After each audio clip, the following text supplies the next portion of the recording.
Rick Crego is the next guy in that Land of Legends Raceway Street Stock division that you're going to see in Victory Lane next year. Third in points. Second this past season was his best run. He ran for points for the second year. I didn't realize you really hadn't run for points a lot before. Why? Just, I raced for points when I was young at Woodhall, back when I was a teenager up till I was about 20 years old. And then I quit racing for a while and started helping a couple guys back in like 2006, 7, and 8. Then bought another car in 08. I just traveled around, just wanted to travel, I didn't have every single weekend available to race. And then things changed. My kids got older. Oh. And so I just started racing for points again last 2 years ago. Okay. I saw a lot of improvement this past season. Why? Just more time in the shop, more energy towards it. Mm-hmm. If you want to be successful, you can't race part-time. Right. Anybody will tell you that. Right. I tried racing a part-time deal. I'd race 1 week and then not come for another 2-3 weeks. You can't beat these guys that are on top of you every week. So once you start concentrating on the car, seeing what it's doing, making changes and stuff, bettering yourself, that's what it takes to run up front. So. Okay. And I would imagine that extra time running every week has to help, right? That's a big part of it too, isn't it? Oh, absolutely, yeah. You could run, like I said, if you're running part-time before you have a DNF, then you can't run again for 3 more weeks because you're busy doing something else. It just doesn't work that way.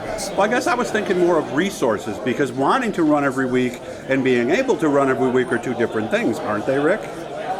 Yeah, the biggest thing with being successful, and anybody at races can tell you that, is time in the shop on the car. Mm-hmm. And if you're married to that car and you're in that shop every week, like I am, you're gonna have success if you have half a brain and know what you're doing. Okay. It takes the whole combination: a good car, a good motor, and a good driver. But the more experience, the more lap time you get is ultimately what makes you successful, I believe, in this sport. Was there a race last year that could have been a win? Oh, absolutely. Last points race of the year.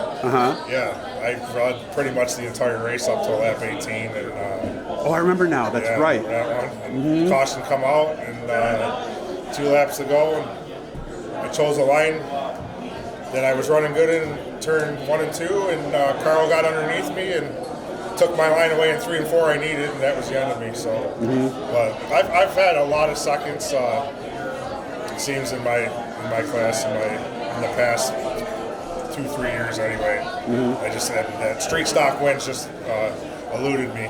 Okay. So, but we run top 5. We try real hard.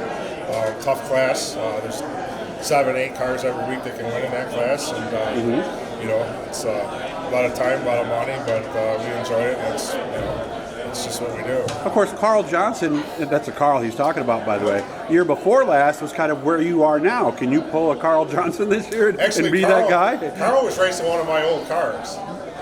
And I sold the Brad Steinruck, and then he sold that to Carl, and then Carl came out, and Carl was probably like mid-pack with that car, and it was an outdated metric car. And then Carl went and got himself a brand new close car last year with a the motor and stuff. And Carl used to race big blocks, as we all know. That's right. The guy can drive, and he had everything.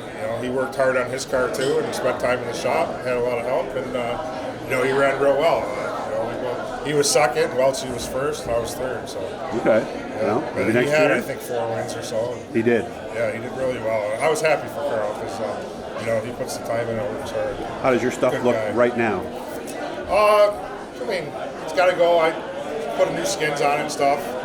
It's just pretty much just sitting stripped down. Okay. It's going out to my buddy's shop, Scooter and David Fingrazio. They do the body for me, so I think next weekend I'll probably take it over there and I'll get started on that. And then when I get it back, I'll start putting new parts and stuff on it, updating heims and ball joints and stuff like that. All right. And obviously all that time working with teams, I know you work with Max and some of the other guys, that had to help you every week you go racing yourself. Yeah, it wasn't last season, the season before when Max was driving for Carl Myers. I spent the season with those guys traveling the dirt series. And I had a lot of fun doing that, put some time in doing that. And, you learn, tire prop, stuff like that. They have good systems down, so you know, you kind of that translates over to what I do and stuff. Right. I got to work with Mike McLaughlin, who's, you know, Yeah, who a wouldn't? great racer. Yeah. So, awesome guy to work with, and He's a cool guy, you know, too. just being around, surrounding yourself with good people like that, you know, it helps you everything from racing to life in general. So, but yeah, I learned a lot with those guys, and I wish I could help more. Like Vic, I'd like to go help Vic more, but I tied up. I don't have the help I used to have either on my team, so I do a lot of stuff myself. So, you know, maybe put my kid in the car or something down the road, and then just kind of take a little time out and maybe help those guys a little more if I could, if they're still racing. Well, great to see you, man. I appreciate your help like you did before, so I appreciate that. Go have some fun, man, and have one for me tonight, okay? Okay, thanks, Tom. Thank you. Yep.